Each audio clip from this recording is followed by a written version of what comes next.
What is up? Thank you for coming to my channel, Prison POV. I'm going to do a couple shout outs real quick. First and foremost, shout out to my sister from another mister, my homegrown England, South with the Blood. She got me this really cool tank top. It's cool, man. If I were to make a tank top, this is what it would look like.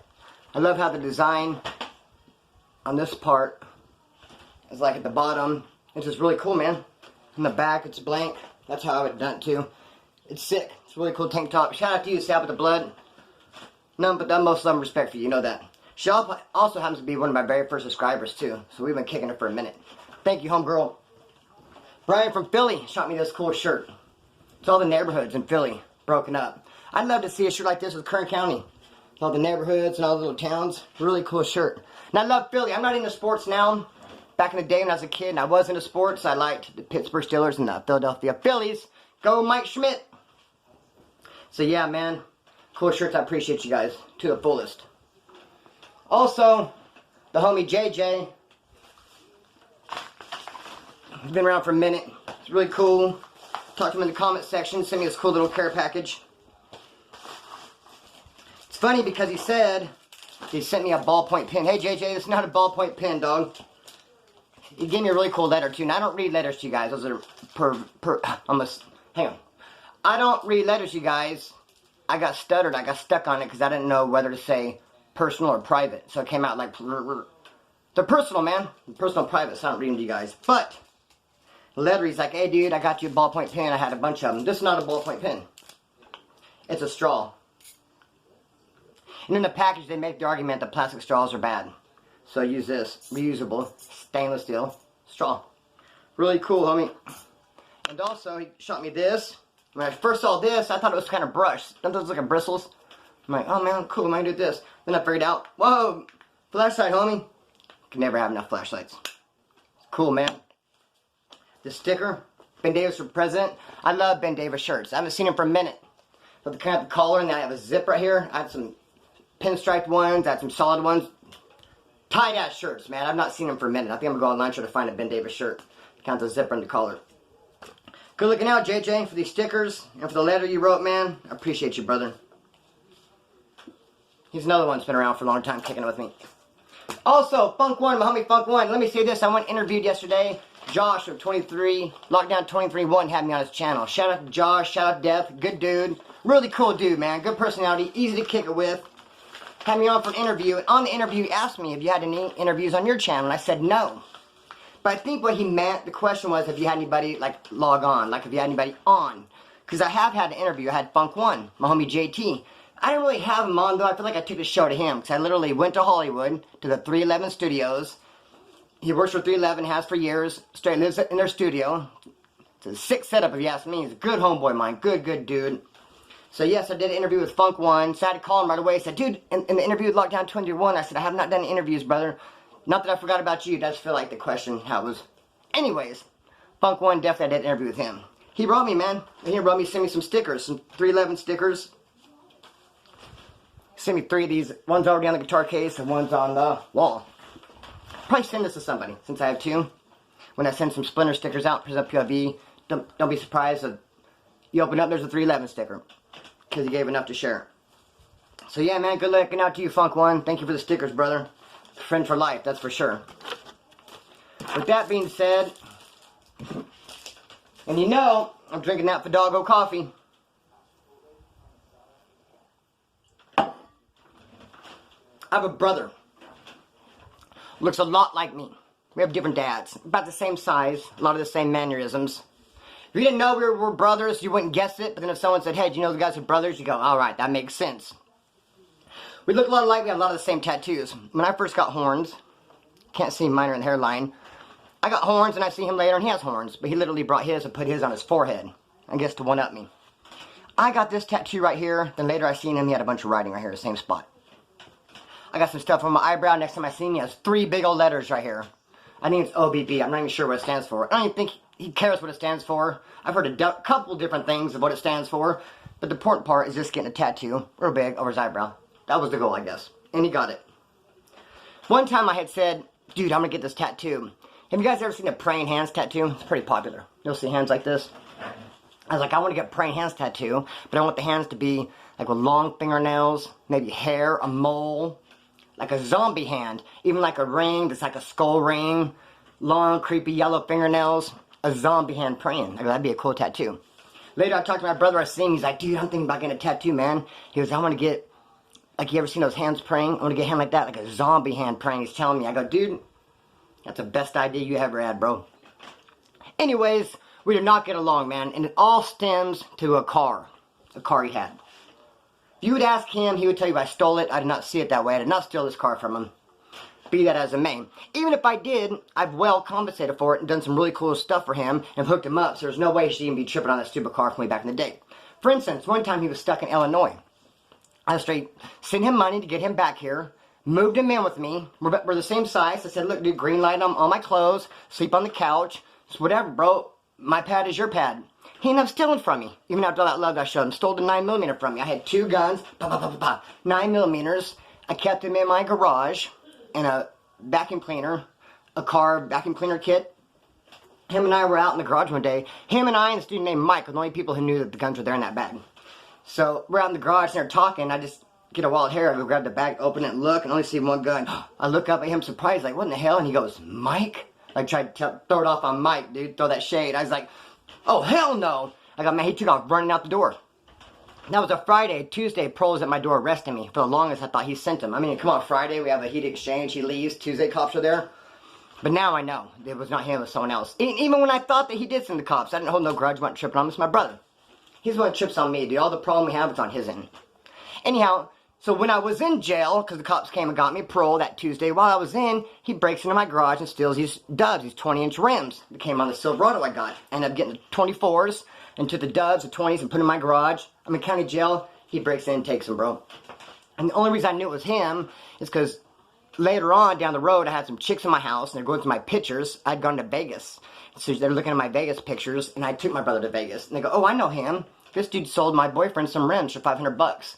Yeah, the rims that came up missing out of my garage. And the only reason I took him to Vegas, because when I said, hey, bro, I'm dipping out, a couple of the homeboys go to Vegas, I seen his wheels start turning. He was getting all excited. His eyes lit up like, well, I'm going to be here alone at your pad for a couple of days while you're in Vegas? Yeah. Like, oh, hell no, you're going, dude. Miss me with that. We did not get along over this car, man. What happened was my cousin had this car. It was a brown Camaro. It was in his backyard. I was thinking about getting it from him. Then I go get a violation. While I'm in there, my brother goes and talks to my cousin Scrappy D, and gets the car from him.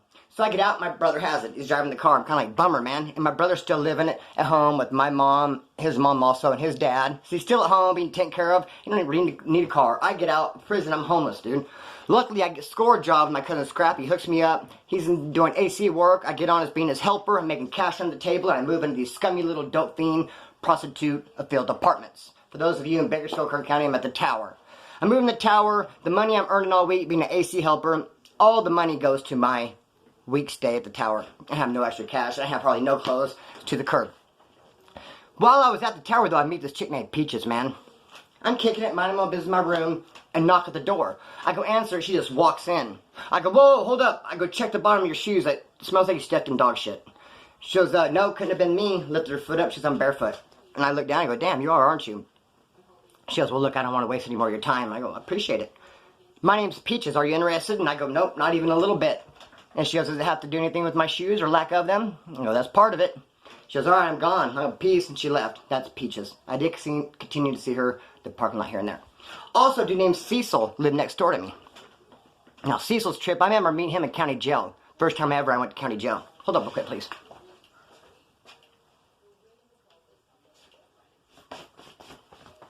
First time ever in county jail, I meet this Cecil guy.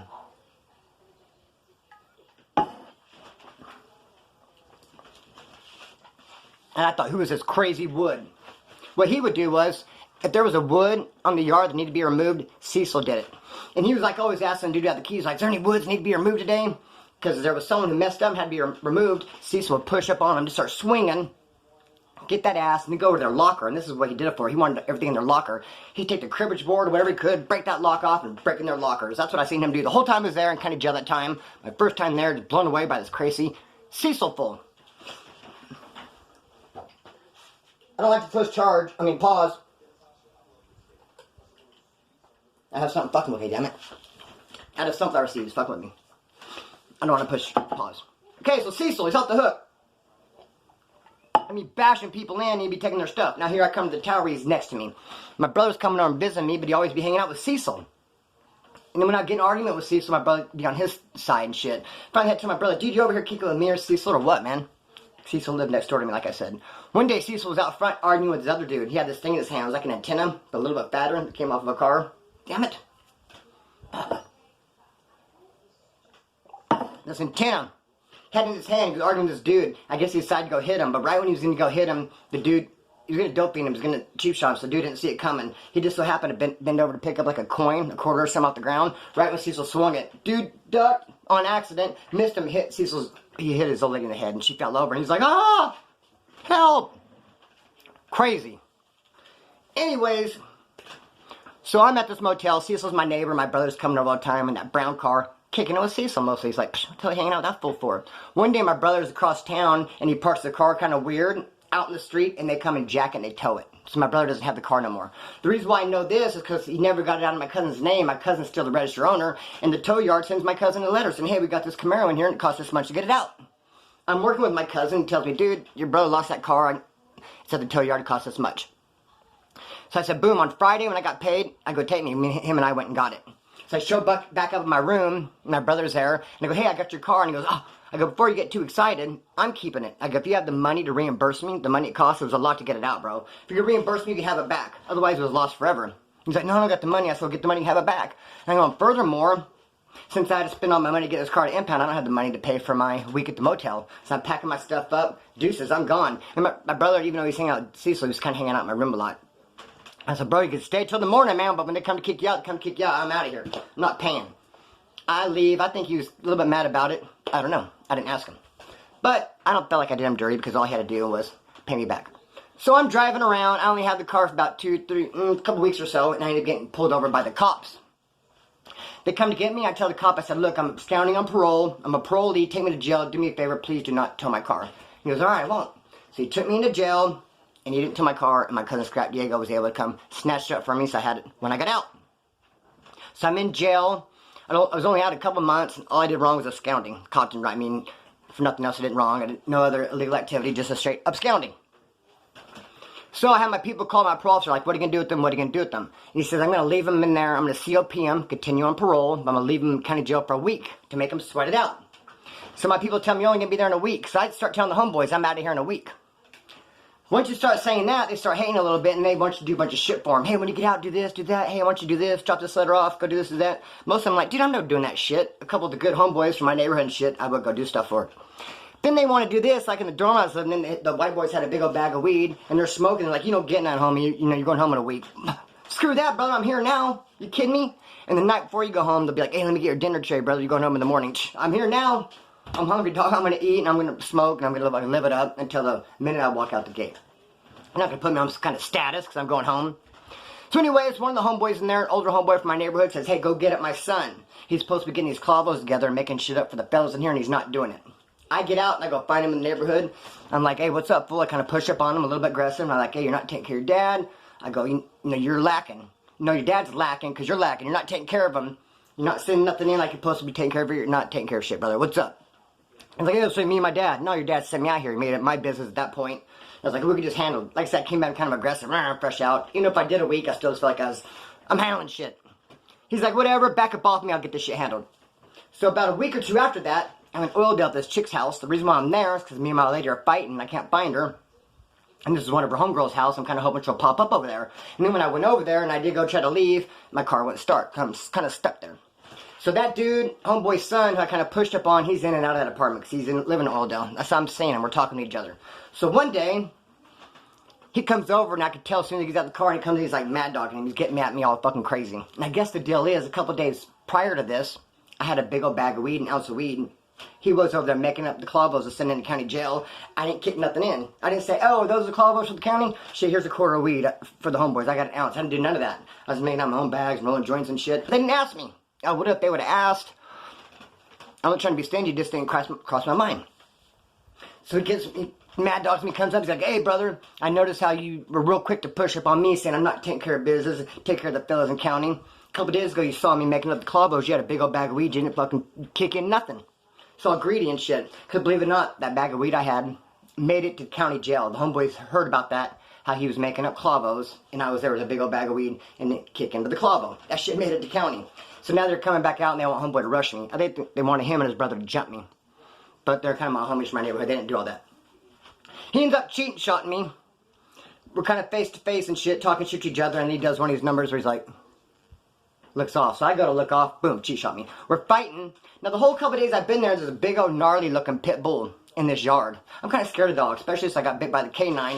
Dogs kind of trip me out. I don't want to get bit by a big old pit bull. While we're fighting, it was making the dog on ants, and it was nipping at us. And I told homegirl, I go, hey, get your dog, it's nipping at us. She goes, not my dog. What?